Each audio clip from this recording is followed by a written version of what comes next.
আব্বার এমনি আব্বা কি কাঁদতেছো? কান্দো না। কি হয়েছে আপনার? আপনার কানবেন কি লাগে? আপনার রাতে ব্যথা হয়েছে, আপনি কি কোনো কাজ করার লাগে? আপনার তো কই যে ওই ওই এই ঠিকগুলো আপনি ইয়ে দিয়ে দেন। আপনি তো মাইশের কাছে বাইতে ওই বিক্রি করতে কান্দো পারেন। না আব্বা। আমার আব্বা অনেক শক্ত, প্লাস বুঝে নিত গরিব মানুষদের।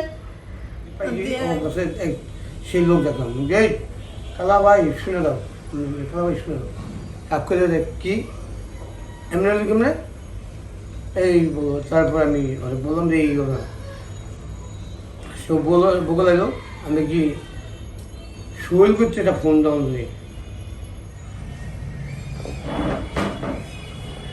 আসসালামু আলাইকুম, কেমন আছেন আপনারা সবাই? আশা করি যে যেখানে আছেন ভালো আছেন, সুস্থ আছেন। তো আমরা ভালো আছি আল্লাহর রহমতে, যেভাবে রাখছে আল্লাহ। তো বাবা ভালো নাই, বাবা অসুস্থ, জানেন আপনারা, অনেকেই জানেন, অনেকেই যারা আমাদের, আমি হয়তো বা বলি নাই, কিন্তু আমার আত্মীয় আমার যত রিলেটিভরা আছে তারা কিন্তু বলছে। তো আমি আমারটা বলি আগে, যে আমি কিন্তু বাবা এরকম একটা অ্যাক্সিডেন্ট করছে আমি কিন্তু জানতাম না। তো আমি কিভাবে জানছি সেটা পরে বলি, খুকি আগে বলুক তারপরে বলবো। আপনারা অনেকেই সবাই মানে বেশিরভাগই বলছেন যে আপু আমাকে যেমন যেমন অনেকে বোন বলে, অনেকে আমার বাবাকে কিন্তু বাবাও বলে, যে বলে যে বাবা কিভাবে অ্যাক্সিডেন্ট করলো, কিভাবে কি করলো, একটু বললেন না তো। তো অনেকে জানার ইচ্ছা কিভাবে অ্যাক্সিডেন্ট করলো, বাবার কি হয়েছিল, কি কারণে অ্যাক্সিডেন্টটা হইলো। তো সেই বিষয়ে আমি আলাপ করবো। তো এই আমাদের কান্দতেছে। আচ্ছা, তো যারা জানতে চাইছেন যে আপু আসলে কিভাবে অ্যাক্সিডেন্ট হয়েছে, তাদের জন্য আজকের ভিডিওটা। তো প্রথমে খুকি আগে বলুক, তারপর আমারটা বলবো, পরে বাবার মুখে শুনবেন বাবা কিভাবে অ্যাক্সিডেন্ট করছে। খুকি বলো। আসসালামু আলাইকুম। তো যেহেতু আমার কাছে মানে প্রথম মানে আমাদের বাড়ি হলো আপনারা সবাই জানেন জাজিরাতে, আর বাবা হলো অ্যাক্সিডেন্ট করছে বিক্রমপুরে। তো ওইখানে হলো বাবা হলো মানে আমাদের ক্ষেতের কিছু সবজি বিক্রি করতে আসে। ওদিনকাল সবজিগুলো নিয়ে আসছিল। তো বাবা হলো মানে সবজি অটো গাড়ি আছে, ওই গাড়িতে করে করে নিয়ে গেছে। তো যাওয়ার সময় হলো আপনার ওই যে মালটানার লরি আছে, ওই যে বড় গাড়িগুলা মাহিন্দাগুলা, তো ওই গাড়িতে ধাক্কা দিছে। যেহেতু আমি যে কিভাবে মানে জানতে পারলাম তা বলি। আমারকে ফোন দিছে হলো আমার বাইক নাই। তো ফোন দিয়ে বলতেছে যে খালামণি আমাদের বাসায় ফোন দাও, নানা নাকি অ্যাক্সিডেন্ট করছে। তো সাথে সাথে আমি আবারও আমার দুলাভাইকে ফোন দিলাম। ফোন দেওয়ার পর বলতেছে যে অ্যাক্সিডেন্ট করছে তাই। তো তার মানে অবস্থা খুবই খারাপ। তো তখনই সাথে সাথে ডাক্তার হলো মানে ভাইয়ার হাত থেকে মোবাইল নিয়ে নিছে। মোবাইল নিয়ে ডাক্তার বলতেছে যে আপনার কি হয়, রুগী আপনার কি হয়। তখন আমি বললাম যে আমার শ্বশুর। তখন আমাকে বলতেছে যে তাকে এখানে চিকিৎসা করা সম্ভব না, হয়তো বা ভালো কোনো মানে হসপিটালে নিয়ে যান, আর সবচেয়ে ভালো হয় তাকে পঙ্গু হসপিটালে নিয়ে যাইলে। তারপর আমি বললাম কি হয়েছে। তখন সে বলতেছে যে তার মানে হাড্ডি ভাইঙা হাড় মানে ইয়া পড়ছে, মাংসটার ছিদ্র হইয়া বাইরে হয়ে গেছে। তো তখন যখনই শুনছি মানে বাবা অ্যাক্সিডেন্ট করছে, আমার ভাগনা হলো আবারও মানে অন্য জায়গায় কাজ করে, ওখান থেকে ফোন দেওয়া বলছে। তো যখন শুনছি তখন তো মানে বাবা সকালবেলা যখন কাজে আসছিল তখনই আমার তত একটা আসতে মন চাইছিল না। তারপরে ক্ষেতের তরকারি একদিন না বিক্রি করলেই ওগুলা বড় হয়ে যায় বা ওগুলা চলে না বাজারে। তো বাবা আসছে, আসার পরে এমন একটা অবস্থা হয়েছে তখন প্রায় 4টার দিকে। ওই সময় মানে কে ঘাটে যাইব মানে বাবা এমন একটা জায়গায় অ্যাক্সিডেন্ট করছে, ঘাটে থেকে একটা মানে মাইক্রো বা সিএনজি আনতেও মানে আরেকজন লোকের দরকার। ওইখানে ছিল আমার দুলাভাই একা। তারপরে আমার ভাগ্নাকে ফোন দিল, মানে আমার ছোট ভাগ্নাটার ফোন দিছে। আমার ছোট ভাগ্না ওই কাজ থুইয়া সাথে সাথে গাড়ি নিয়ে বাবাকে নিয়ে আসছে। আসলেই বাবা তো কষ্ট পাইছেই, আর সবচেয়ে বেশি কষ্ট লাগলো যে আমরা ছিলাম নদীর ওই পারে আর আফা ছিল হলো ঢাকার ভিতরে, আর বাবা এমন একটা জায়গায় মানে অ্যাক্সিডেন্ট করছে। যদি আমার বোনের বাড়ি, যদি আত্মীয় স্বজন বাড়ি ওখানে না থাকতো তাহলে হয়তো বা বাবা ব্যথায় মানে আরো কষ্ট পাইতো, আরো অনেক কষ্ট পাইতো। আর এই যে এখনো বাবার যে এখানের মাংসটা সরে গেছে, তো ওই মাংসটা এখনো ইয়া করা হয়নি, মানে কমপ্লিট ভাবে এখানে সিঁড়ি দেওয়ারও কোনো একটাই নেই, মানে এই মাংসটা এখানে যে একটা সিঁড়ি দিবে এখান থেকে, তো ওইটা আর হয়নি। বাবার আজকেও দেখলাম কিছু রক্ত পড়ছে। তো যাই হোক, বাবা হলো খুব কষ্ট পাইছে। আর বাবার কয়েকদিন যাবতীয় কিন্তু একটু সে বলছিল যে ভালো লাগে না, আমার হাত পা ভাঙে আনে। আসলে মানুষের কিছু যে একটা হওয়ার আগে এমন কিছু ইঙ্গিত পাওয়া যায়। তো আমি তো জানিই না 4টা বাজে যে অ্যাক্সিডেন্ট করছে। না আসলে আমি হলো মাকে, মানে তখন আমি কি করব, আমার কাছে তো বলছে, তো আমি কি করব আমি দিশা পাইতেছিলাম না। মা হলো সাবিনার বাসায় গেছিল, আপনারা সবাই জানেন সাবিনা বাসা পাঠাইছে। তো মার হলো আমি ফোন দিছি, ফোন দিয়ে বললাম যে মা এরকম এরকম বাবা অ্যাক্সিডেন্ট করছে, তাড়াতাড়ি আসেন, আমি তানহারে বাড়িতে রেখে আমি চলে যাই। তো তখন আমাদের দেশে হলো বৃষ্টি হইতেছে। তো আমি আবার মাকে বলছি যে মা আফারে ফোন দিয়া বইলা দিন। তো মা বলতেছে যে আমারে বলছে, আমি বলতেছি যে মারে বলছি। আসলে মোবাইলের সংযোগ সবসময় তো থাকে না। তো মা ভাবছে যে ঠিকই বলবে, তো আমার আর বলা হয়নি। তারপরে আপা মানে এক একজনের থেকে শুনছে যে এরকম হয়েছে। আমার আবার কি হয়েছে, যে আমার চাচতো বোন আসছে, তো ও করছে কি মিমিও ফোন দিছে, ফোন দিয়া বলতেছে যে কি রে কি খবর, না আছে না ফর্মালি কথা বলতেছে। তখন বলতেছে আব্বা তো অ্যাক্সিডেন্ট করছে, তো ওইদিকে তো আপা যাইতেছে। তো আমাকে আব্বা ও আমার কাছে আপা কাকা বলে অ্যাক্সিডেন্ট করছে। আমি বললাম কই, আমি তো শুনি নাই। পরে গিয়ে আমি জানতে শুনছি, তা আমাকে কি আর কেমন অ্যাক্সিডেন্ট করছে, কয় ঢাকায় নিয়ে যেতেছে। ঢাকায় নিয়ে যেতেছে, তার মানে তো মারাত্মক অ্যাক্সিডেন্ট। আমার শুনে মনে হয় মাথা গরম হয়ে গেছে, কিন্তু আমি জানি না এত বড় একটা অ্যাক্সিডেন্ট ঢাকা পঙ্গুতে নিয়ে যেতেছে। পরে আমি ফোন দিছি মারে পাইলাম না লাইনে, পাইলাম খুকিরে। তার খুকি লঞ্চের মধ্যে না, তখন ট্রলারের মধ্যে জানি না, বলতেছে এমন এমন। পরে দেখলাম যে এদের সাথে কথা বললাম, কিছুই বুঝতে পারতাছি না। পরে ফোন দিয়েছিলাম ইয়ের কাছে, মানে খুকির ভাগনার কাছে, সোহেলের কাছে। তো সোহেলের কাছে ফোন দিলাম, যে জিজ্ঞেস করলাম যে কি হয়েছে সোহেল। তখন বলতেছে যে নানা তো অনেক বড় অ্যাক্সিডেন্ট করছে আন্টি, আমরা হলো মাইক্রোতে কইরা ই করতে পঙ্গুতে নিয়ে যেতেছে, আপনি পঙ্গুতে আইসেন। তা আমি গেলাম যে আচ্ছা ঠিক আছে তুমি আইসা ফোন দিও। তো ও আবার বলতো যে আপনি যা থাকেন সেটা তার বলে নাই। যাই হোক, পরে আমি গেলাম মেডিকেলে, যা দেখি যে আব্বার ড্রেসিং করতেছে, এই যে এই জায়গার মাংসটা খুইলে গেছে, আর এই হাতটা ভাইঙা আপনার কাগজগুলো কই, কাগজগুলো দেখাই আমি। আসলে বাবাকে যখন মানে ঢাকায় নিয়ে আসা ধরলো, তখন মাঝখানে আর বাবার যে কোন ধরনের অ্যাক্সিডেন্ট করছে, বাবার অবস্থা খুবই খারাপ ছিল। তো তখন আমাকে ফোন, এই যে হাত, এই দেখেন এই যে এই হাতটা না, এই যে হাতের তো 2টা হাত থাকে, এটা ভাঙাই দেখেন, মানে এখান থেকে এখন এই হাতটা বের হয়ে গেছে না, এই হাতটা কেমনে বের হয়েছে জানেন, যে চামড়ার উপর দিয়ে বের হয়ে গেছে। আমি ভাঙছে, ভাঙা দেখাই যেতেছে, কিন্তু এই যে আর তোমার হচ্ছে আরেকটা হাড়, যেখান থেকে চুড়াই গিয়ে এখানে মানে হাড় ই হয়ে গেছে, টুকরো টুকরো হয়ে গেছে। ওইটার ভিতরে মনে হয় পুরো ভাঙাটা আছে। আর এটা হলো আপনার মানে বুঝতেছেন, এটা হলো এমন করে ই করছে, মানে এই হাতটা যখন ভাঙছে তখন তোমার হচ্ছে মাংসের উপর দিয়ে এরকম বের হয়ে গেছে, এই অবস্থা ছিল।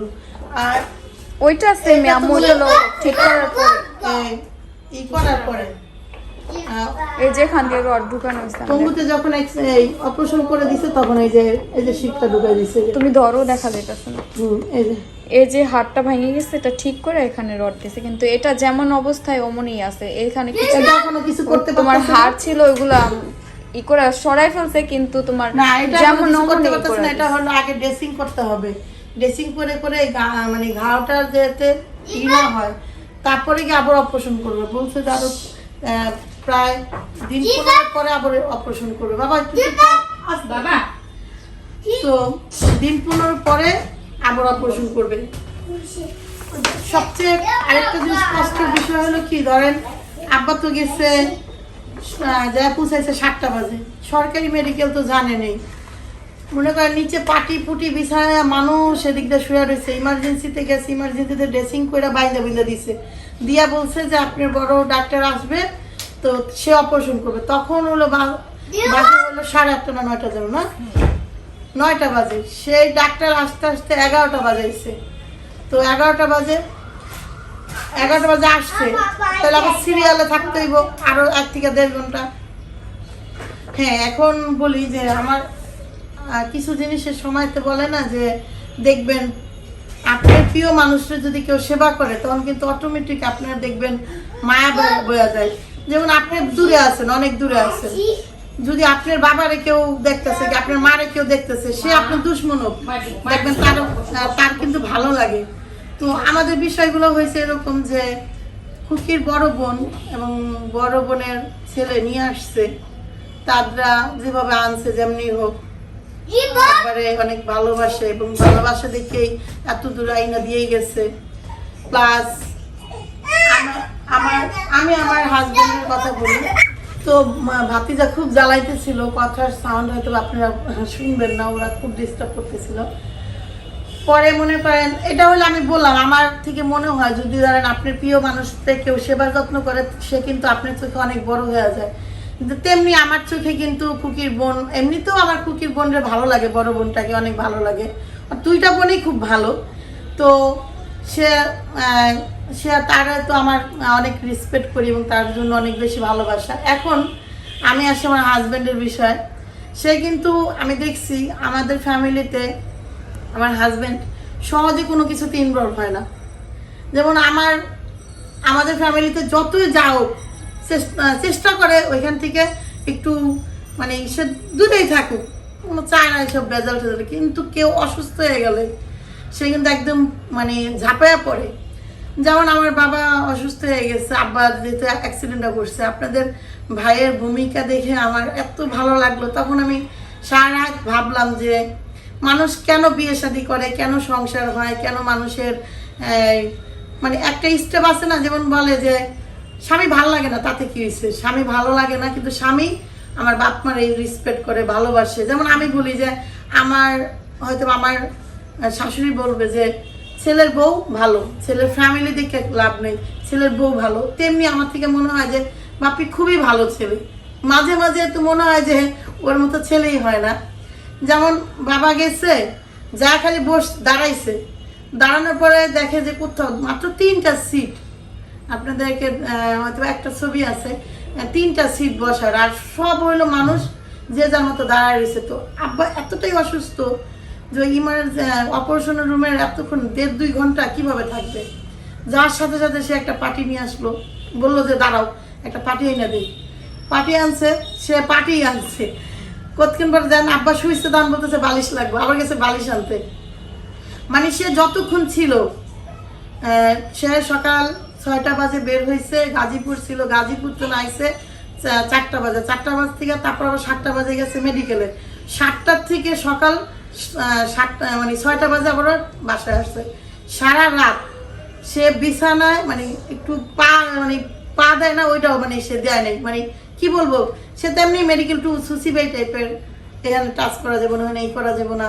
সে সারা রাত মনে করেন দাঁড়াইছিল। আব্বার অপারেশন হয়েছে আপনার 12টা বাজে ঢুকাইছে, 3টার দিক দিয়ে বলে আবার কইছে যে স্যালাইন লাগবে, স্যালাইনে ওষুধ মশুদ যা লাগে সেগুলা করতে হবে। সারা রাতই নাকি আব্বার পিছনে সময় দিছে, সকালবেলা এসে ঘুমাইছে। যাক আমার এই জিনিসগুলা খুব ভালো লাগছে। প্লাস আমি যে কেয়ার দেখি, সে মহামুরব্বীর প্রতি অনেক কেয়ার। আপনি আমার হাজব্যান্ডের জন্য বেশি বেশি দোয়া রাখবেন, আর আব্বার জন্য তো রাখবেনই, কারণ আমার বাবা এই বয়সে এরকম একটা হাড় ভেঙে যাবে। আর ভাইয়া আব্বা কিন্তু শক্ত মানুষ, আপনারা জানেন যে গ্রামের মানুষ পরিশ্রম করছে, আর গরিব মানুষের সবকিছু মানে মনও শক্ত থাকে, শরীরও শক্ত থাকে। তো আব্বার এমনি, আব্বা কি কাঁদতেছো? কান্দো না। কি হয়েছে আপনার কানবেন কি লাগে? আপনার রাতে ব্যথা হয়েছে, আপনি কি কোনো কাজ করার লাগে? আপনি তো কই যে ওই ঠিকগুলো আপনি দিয়ে দেন। আপনি তো মাইশের কাছে বাইতে ওই বিক্রি করতে কাঁদো না আব্বা।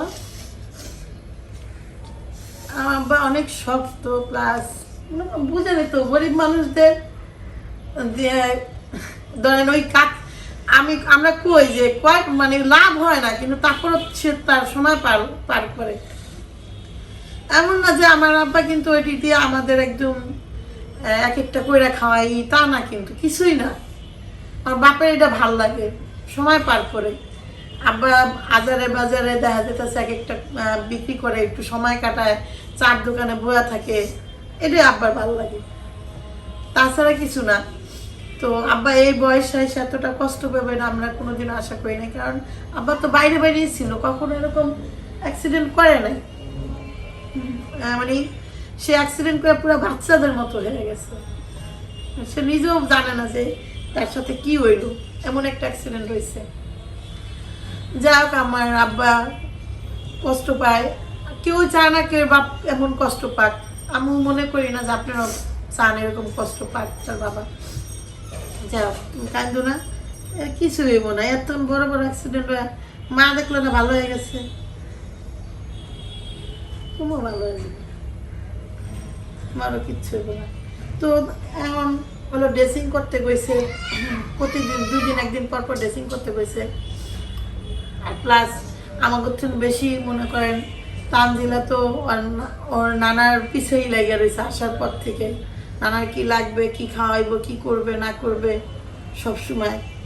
আর তাছাড়া আমার আব্বা আমার পায়ে যতটুকু শক্তি না আইছে তার চেয়ে বেশি শক্তি পাইছে খুকিরে পায়ে। আমি ছিলাম বোগালে বসেছিলাম, তুই 2.5 ঘন্টা পর্যন্ত তেমন কথা কয় নাই, খালি বলছে যে এমনি এমনি অ্যাক্সিডেন্ট হয়েছে বাবা, এই জায়গা ব্যথা করতেছে মা, এই জায়গা জয়লা নিতেছে মা, খালি একটু। আর খুকি আসার পরে মনে করেন যে মনে হয় কি শক্তি বেড়ে গেল মা আব্বার। আব্বা কোনখানে অ্যাক্সিডেন্ট করছে, কি করছে, ওখানে ফোন দে, তার বোনের ফোন দে, ওই গ্যারেজে যাইতে ওরাই আমার গাড়ি, ওরাই আমার অ্যাক্সিডেন্ট করে দিয়ে গেছে।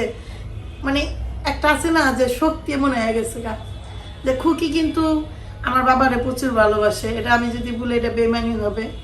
খুকি প্রচুর ভালোবাসে, খুকিরও আমার আব্বা খুব ভালোবাসে।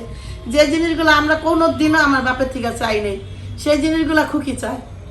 কোনোদিন আমরা মনে হয় না বলছি যে আব্বা আমাদের মোবাইল একটু ফ্লেক্সি করে দাও, কি 10টা টাকা দাও, খুকি এগুলো জোর জবস্ত করে, প্লাস মানে ঝরগা করা শুরু করে দেয়। তো আমার এটাই ভালো লাগে। যেমন আমার বড় ভাবি যে চলে গেছে, তার ভালো লাগতো, সে আমার দাদিরে খুব সেবা করছে। আমার কি হয় জানেন, যারা ময় মুরব্বীরা সেবা করে তাদের একটা সফট কর্নার আয়া পড়ে।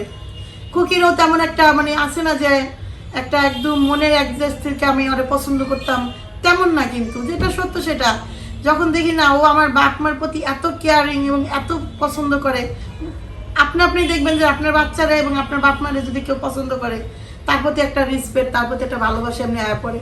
হয়তো বা ওই থেকে আমার এমন একটা রেসপেক্ট আইছে, এবং আমি ওরে অনেক ছোট বোনের মতো ভালোবাসি। ও আর চিৎকার করে যদি ও কয় যে ওরা আমি ভালোবাসি না, তাতে আমার কিছু আসে না, আমি অনেক পছন্দ করি ওরে। আর আব্বা তো খুকির অনেক ভালোবাসে, মানে বলে বুঝাইতে পারবো না, খুকি বলতে পাগল, আর খুকিও খুব ভালোবাসে। আচ্ছা আব্বা, কইতে পারবা তুমি কেমন অ্যাক্সিডেন্ট করছো? কইতে পারবো? আপনারা শুনেন আব্বা কি কয়। আমি সবজি দিয়া উঠা পছন্দিয়া সঙ্গে বাড়ি মজা বসি অনুষ্ঠান শিখা তারপর হলুদিয়া পাড়িয়া যখন সিমলিয়া ভাঙ্গা পাড়িয়া যখন মাওয়া রাস্তার দূর দিয়া যাওয়া দর্শি সঙ্গের বাড়ি অল্প কত আগে মোর আগে হাসিনা মোর আগে সেপরেই যে ওরা মাহিন্দা গাড়ি মাঝে ছিল মাঝে সেপরে সঙ্গে সঙ্গে ওই যে একটি আমার হাত বাজার মনে করি না যে বাজার আমার বাজার যা মাঝে আমার হার তোরা সব মানে এইভাবে ধরা ছিল তো, যে আব্বা যেমন যে অটো গাড়িটা থাকে না এমনি করে ধরে রাখে না, যে সাইডটা ধরে রাখছে মনে করেন এমনি করে, ওইটাই কিন্তু মাইরা দিচ্ছে, গাড়ি শুধু ক্ষতি হয়েছে। উঠে পড়ে গেছে তখন আমরা ওই মানে ওইটা হলো যখন মাহিন্দা বাড়ি দিছে, বাড়ি দেওয়ার সাথে সাথে হাড়টা ভেঙে গেছে। কারণ এটা তো প্রত্যেকটা মানুষের হাড় হলো ইয়ের মতো, ওই যে আপনার কেমিক্যাল আছে না কতগুলো চুনা কেমিক্যাল, এটা কিন্তু হাড়টা কিন্তু চুনা কেমিক্যালের মতো আগে গেল গা মাহিন্দা থামাইয়া পরে আমার আমি ঠিক করলাম বলে আমার হাত শেষ হয়ে গেছি না, হাত ভেঙে গেছে। মানুষ চাপলো কয়েকজন, চাপার পর কয়েক তারে লোকজন মারলাম, এই জামা আসলো ড্রাইভারে, এই মাছ দিল পেঁচে গেল ওই জামা ইয়ের অটো ড্রাইভারের জামা রাখতে আসলো, সে আমার পেঁচ দেয় মারল, রক্ত ঝামেলা সন্ধ্যা পাখি শিমলা ভাঙ্গা হাসপাতাল ওইখানে আছে নিল ডাক্তারের সঙ্গে ডাক্তারের ধরে নিয়ে ব্যাপারী ডাক্তারের ধরে নিয়ে ওই ডাক্তার বলে তখন বেলা হলো 2টা বাজে আমি অ্যাক্সিডেন্ট করছি। 2টা বাজে আপনি অ্যাক্সিডেন্ট করছেন? হ্যাঁ দেয়া ওই থুয়া উপলো কি তখন যে বিশ্রামটা আছে একটু বিশ্রামে ওই বিশ্রামটা আমার বলে ও ড্রাইভার থুয়াই ড্রাইভার পলাইছে। আমি ওটা আমার খেয়াল নাই যে ওই ড্রাইভার যতক্ষণ ড্রাইভার ধরেন আমরা অ্যাক্সিডেন্ট করছে দেয়া আমি পরে তখন আমার বলে কেউ নেই আমার ডাক্তার জিগায় টাকা আছে আসছে আসে তখন দেখি নাকি না দেখার পর আমি মাল বেশি সবজি বেশি পাইছি ও কাছে সেই লোক দেখলাম এই কালা ভাই শুনে দাও কালা ভাই শুনে দাও এক করে দেখ কি এমনি কেমনে এই বলো। তারপর আমি বললাম যে এই না সব বলে লাগলো আমি কি শরীর করছে একটা ফোন দাও দিয়ে শরীরে আমি নাচি হয় বাচ্চা ফোন দিলে বাচ্চা দাম আসবো বাইরে এসে এমনি করে আগ বেলাম ফিরা রোডে রাস্তা রোডে আমি ফিরে আবার বুঝতে রোডে বেরিলাম রোডে বেরিয়ে ও বৃষ্টি ধরে আমি ঘরে বেরলাম। এর ভিতরে এই সুয়েলগো বাড়ির পাশে একটা সে ব্যবসায় সবজি ব্যবসায় দোকান করে সঙ্গে বেরি না পান ব্যবসা কাঁচা তরকারি বেশি কি জানিস দোকানের মতন করে ও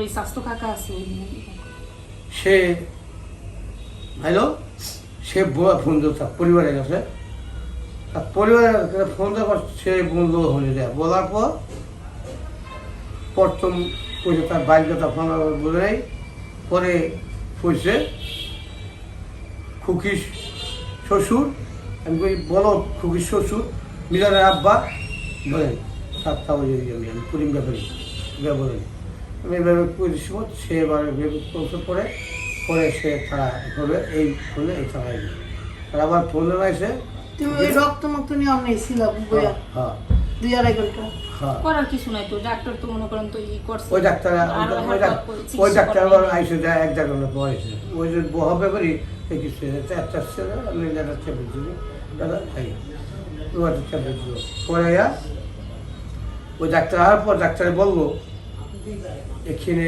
আমরা শুনলাম না তখন মনে করেন 3টার উপরে 4টার মতো বেজে গেল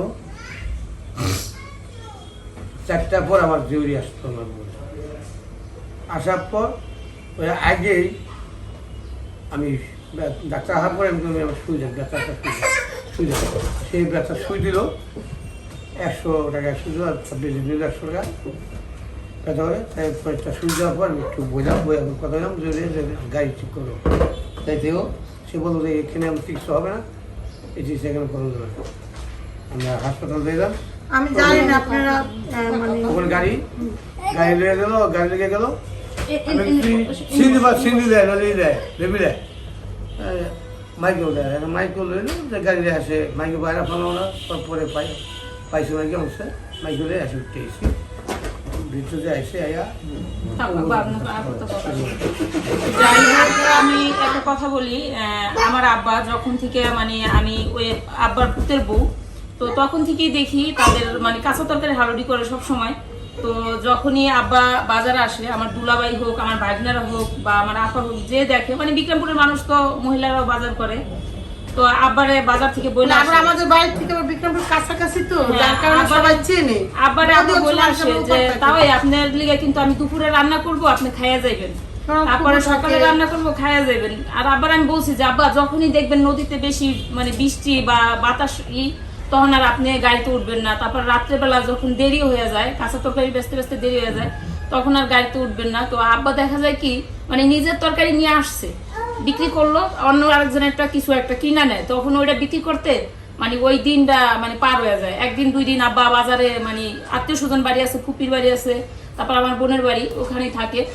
তো যাই হোক আমি সবসময় হলো আব্বা যখন আমার শাশুড়ি কিন্তু তাদের স্বামী স্ত্রীর ভালোবাসা তো অবশ্যই আছে, কিন্তু শাশুড়ি মাঝে মানে অমুকের ফোন দিবে তাই হয় না। যদি আব্বা যদি রাত 12টা বাজে বাড়িতে যায় আমি ততক্ষণ ঘুমাই না, মানে আমার একটা চিন্তা হয় যে আব্বা এখনো আসে না কে। সবারই ফোন দিই, মানে সবসময় আপা বলুক বা ফু বলুক আমাদের বাসায় আছে। কিন্তু আমি ওদিন দেখলাম যে আব্বা যদি রাস্তার ভিতরে যদি অ্যাক্সিডেন্ট হয়ে মারাও যাইতো, তো আমি কারে ফোন দিয়ে জিজ্ঞেস করতাম যদি আত্মীয় স্বজন বাড়ি না থাকতো। তো আসলে আমার মনে হইলো যে আমি রাস্তাঘাটে যেই হোক, আমার স্বামী হোক বাবা হোক যেই হোক, মানে এরকম করে মানে দূরে দাঁড়া যাওয়াটা মানে খুবই একটা রিস্কের। মানে আব্বা যা বলছে হয়তো আপনারা বুঝতে পারেন না, আমি শর্টকাটে বলি। আব্বা অ্যাক্সিডেন্ট করছে 2টা বাজে অ্যাক্সিডেন্ট করার পরে সে এই হাত নিয়ে আর দোকানে বয়া রয়েছে। ড্রাইভার খালি হাতটা পেঁচাই দিয়ে দৌড়ে চলে গেছে, মানে পলাইছে। সে পালাই যাওয়ার পরে আব্বা ওই হাত নিয়েই বয়া রয়েছে। তো এক ফার্মেসি দোকানে কইছে যে 2টা ব্যথার ওষুধ দেন তো খাই। তো লোক পাইতেছিল না, খুঁজতেছে যে আমাদের একটা পরিচিত কাউরে পায় কিনা। যা পরিচিত একজনের পাইছে, পায়া খবর দিয়ে সে এমনি কইরা এই জায়গায় পৌঁছাইছে। কিন্তু সে 2-2.5 ঘন্টা এই এমনি টানা পেছে সে এমনি করে বসে আছে, কাউরে পায় নাই, খুঁজে পায় নাই। সে এটাই বলতে চাইছে, অথবা আপনার কথাগুলো স্পষ্ট হয় নাই। আমরা মানে যারা বুঝছে, যারা বুঝে নাই বুঝতে পারে নাই। যাই হোক, আপনারা একটু দোয়া করবেন আব্বা যেন তাড়াতাড়ি সুস্থ হয়ে যায়। আব্বার কিন্তু এখনো পশানি পর। কি হয়েছে মা, কি হয়েছে বাবা? তো আব্বা অনেকটা কষ্ট পাইছে, এখনো আব্বার এই যে কষানি পড়তেছে, আর কতক্ষণ পর পরে করতেছে যে ব্যথা এই সেই। আসলে সবচেয়ে বড় কথা হলো যখন ড্রেসিং করবে তখন আব্বার জান যাবে না, এটা চিন্তা করে আমার অনেক কষ্ট লাগে। আব্বার এই হাতটা নিয়ে অনেক কষ্ট হইব, কিন্তু আপনারা দোয়া করবেন আমার বাবা যেন তাড়াতাড়ি সুস্থ হয়ে যায়। আর আমি সবসময় বলি যে এইসব দরকার নেই, আলুডি টালুডি এদিকগুলা কইরা লাভ কি, এই বয়সে আর কত। কিন্তু সে শুনে না, কারো কথাই শুনে না। আমার মা মনে হয় পায়ে হাতেও ধরে। আমি কত বকাবকি করি, কত ঝরগা করি, যেবার যাই সেবার ঝরগা করে আসি, সেবারই কই এসব বাদ দাও, এসব বাদ দাও, কারণ কষ্ট হয়ে যাচ্ছে। এখন তো আমি পারে না, আমাদের বাড়িতে মানুষ নিয়ে করতে হয়। আমি একটা কথা বলি, টাকারও আমাদের বেশি বাড়িতে লাগে। যখন হঠাৎ একজন যাওয়ার পরে আমি আব্বার সাথে মানে যেরকম আচরণ করি, যে কোনো বিষয় নিয়ে হোক যেরকম আচরণ করি, অনেকে ভাববে যেন ওই বউটা অনেক খারাপ, শ্বশুর শাশুড়ির লগে কিরকম করে। আসলে আমাদের ওটা কিন্তু ভালোবাসা থাকে, আব্বাও বুঝে। আর আমি নিজে ভালোবাসা থেকে মানে অধিকার, আমার বাপ শ্বশুর বলতে আমি কোনো কিছু বুঝি না। যেদিন মানে আমার বাবা তো আমাকে 7 বছর বয়সে মানে রাইখা মারা গেছে, তো আমি সব সময় ভাবতাম যে আমার একটা শ্বশুর হবে বাপের মতো। আমি যখন মানে প্রথম বউ হয়ে আসলাম, পরের দিনে আব্বা দেখি ভাত খাইতেছে, আমার মনে হইলো যে আমি আব্বার হাতে থেকে 1 নেলা ভাত খাই। তো আব্বার আমি যা বললাম যে আব্বা আমার কি 1 নেলা ভাত দিবেন। তো আব্বার ভাত মানে হাতের ভাত খাওয়ার পরে আমার মনে হইলো যে আমি এত বছর পর আবারও মনে হয় বাবার হাতের ভাত খাইলাম। তো মানে সব মিলে আমি আমার শ্বশুর শাশুড়িকে, শাশুড়িকেও না, সব অনেকে ভাবে যে শ্বশুর শাশুড়ির সাথে মানে ঝগড়া কাটতে হয়। আমার শাশুড়ির সাথে কখনো আমার ওরকম করে ঝগড়া হয়নি। হয়তো বা আমার কিছু কথায় তারা একটু মন খারাপ থাকতে পারে বা হইতে পারে, তারপর 5-10 মিনিট পর আবার কিন্তু ওরকম হয়ে যায়। বাবাকে সবসময় আমি বলি যে বাবা এটা করেন না, বা আপনার নাতি নাতু বড় হইতেছে, আপনি তো ওই যে মানে হাঁটতেছেন সোজা, মানুষ ভাবে যে বাঁকা, যে এই আমার শ্বশুরকে নিয়ে সবাই একটু ফাইজলামি করে, আবার দাদা বলে অনেক করে সরল সোজা। তো আমি বাবাকে সবসময় বুঝেন না, আমার আব্বার মোবাইল থাকে না, সবাই মোবাইল। আর বাবা যেটা করতে যায়, এই যে যেমন বাজার করতে যায়, আপনার যাইতে কইছে কে বাজার করতে, নিয়ে বাজার করতে, মানে আমি একটু উচ্চ স্বরে বলি, কিন্তু বাবা কোনো সময় ওইটা করে না। আবার ঘরে আইসা মানে আমার কাছেই খুকি ওইটা কো মানে নাম ধরে ডাকে না, মাকে ওইটা কই, সব সময় আব্বা আমাকে মা বলে মানে ডাকে। মা বলে আমার আবু থালা তান্না যেমন ডাক দেয় মা, আমার শ্বশুরও সবসময় ডাক দেয়। আসলে আমি যদি আমার শ্বশুরের আজকে কিছু হয়ে যাইতো, তো জানি না মানে আমার মন থেকে আমি চিন্তাই করতে পারি না যে আমার কি হইতো। আমি যখন শুনছি আমার মনে হয় যে ওই লঞ্চটা আমি যদি হাত দা পারতাম মানে ঢাকায় নিয়ে আসার জন্য, ওইখান থেকে নামতাম, বাবার বগলে এসে পড়ছি, মানে এমন একটা অবস্থায় আমি ছিলাম। তো সবাই দোয়া করবেন যে আমার মানে শ্বশুর আল্লাহ না করুক, যেহেতু হাতটা এরকম হয়েছে, এটা নিয়ে যেন বড় আর কিছু না হয়। আমার ছেলে মেয়ে ওরা এখনো ছোট, ওরা যেন বড় হয়ে বুঝতে পারে আমি আমার দাদার ভালোবাসা পাইনি, আমার নানার ভালোবাসা পাইনি, আমার বাবা আমাকে 6 বছর 7 বছর সময় মারা গেছে। আমি এটুকুই জানতাম যে আমি আমার বাবার হাতের খাওয়া ছাড়া খাইতাম না, অন্তত দুপুরের খাবারটা আমার বাবার হাত থেকে খাইতাম। তো আমার শ্বশুর যেহেতু আছে, আপনারা সবাই দোয়া করবেন যেন আমার শ্বশুর ঘরে বৈশা লাঠি নিয়ে ঠিং ঠিং করে হাঁটে, অতদিন পর্যন্ত যেন আমি আমার শ্বশুর শাশুড়িকে পালতে পারি। আর আপনারা জানেন আমার মা হার্ট স্ট্রোক মানে করছিল 2 বার, তো মার জন্য অনেক ভালোবাসা আছে, কিন্তু আমার শ্বশুর শাশুড়ি কিন্তু তার থেকে পার্থক্য না। আমি সবাইকে ভালোবাসি, আমার 2টা মা 1টা বাবা। তো দোয়া করবেন যে আমার বাবা যেন ভালো থাকে। এই যে যেমন সাবিনুর, আপা, মিম, ওরা কেউ বোকালে থাকে না। আমার স্বামীও তো এতদিন বিদেশ ছিল, আমি কিন্তু এই যে 6 বছর হয়ে গেছে তাদের ছাড়া মানে এক মুহূর্ত থাকি না। বাড়িতে গেলে 10 দিন 15 দিন, তা আমার শাশুড়ি রাগ করে, এতদিন থাকে আমার শাশুড়ি রাগ করে আমি গেলে। আমার শ্বশুর ফোন দেয়, ওখানে থাকবানি, আইবা না বাড়িতে, মানে আমাকেও তারা অনেক অনেক ভালোবাসে। তো আমার শ্বশুরের জন্য দোয়া করবেন, আল্লাহ যেন আর এটা বড় কিছু যেন না হয়। যাই হোক, আপনারা ভালো থাকবেন, সুস্থ থাকবেন। আব্বার কাঁদতেছে, আব্বার ভালো লাগতেছে না, আসলে এমন ব্যথা সে কখনোই পায় নাই। এত ঘোরাফেরা করে, চলাফেরা করে, এই বয়সে একটা ব্যথা পাইব এটা আমরাও ভাবতে পারিনি, আব্বা তো কোনোদিনও ভাবে নাই। যাক, যা হয়েছে হয়েছে, পরে আবার কথা বলবো না। এখনকার মতো বিদায় নিচ্ছি। দোয়া রাখবেন আপনারা, যে যেখানে থাকবেন বাবার জন্য দোয়া করবেন। আপনারাও ভালো থাকবেন, সুস্থ থাকবেন, দেখা শুনে চলাচলি করবেন। দেশে বিদেশে যারা থাকেন, আমি চাই না কারো এই ধরনের ক্ষতি হোক। আল্লাহ হাফিজ।